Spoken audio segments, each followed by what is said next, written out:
আসসালামু আলাইকুম গাইস, আজকের এই ভিডিওতে আমি আপনাদেরকে দেখাবো কিভাবে টাচ ফোনে বা স্মার্টফোনে কিভাবে মোবাইল নাম্বার সেভ করবেন, কন্ট্যাক্ট নাম্বার কিভাবে সেভ করবেন। তো অবশ্যই আজকের এই ভিডিওটি পুরোপুরি দেখবেন এবং অবশ্যই এই ভিডিওতে অবশ্যই একটা লাইক করে দেবেন, কারণ আপনারা যদি একটা লাইক করেন আমরা কিন্তু অনেক মোটিভেট হই।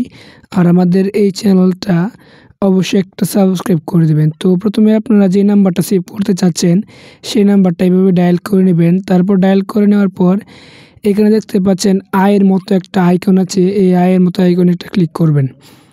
দেন উপরে দেখতে পাচ্ছেন প্লাসের মতো একটা অপশন আছে, তো এই প্লাস অপশনে একটা ক্লিক করবেন। তো দেখতে পাচ্ছেন আমি ক্লিক করলাম। ক্লিক করার পর এরকম আসবে। তারপর এখানে দেখতে পাচ্ছেন লেখা ক্রিয়েট নিউ কন্ট্যাক্ট, এখানে ক্লিক করবেন। তারপর এখানে আপনার আপনি যে নাম্বারটা সেভ করতে চাচ্ছেন সেই নাম্বারের নাম দিতে বলতেছে। তো আমি একটা নাম লিখে দিলাম। তো দেখতে পাচ্ছেন আমি একটা নাম লিখে দিলাম।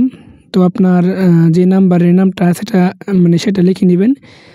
লিখে নেওয়ার পর উপরে দেখতে পাচ্ছেন আবার এখানে একটা অপশন আছে বক্সের মতো, এই বক্সের মতো একটা অপশন আছে, এখানে ক্লিক করে দেবেন। দেন ক্লিক করার সাথে সাথে আপনার নাম্বারটা কিন্তু সেভ হয়ে যাবে। তো এবারে তো অবশ্যই একটা লাইক করে দেবেন। ধন্যবাদ।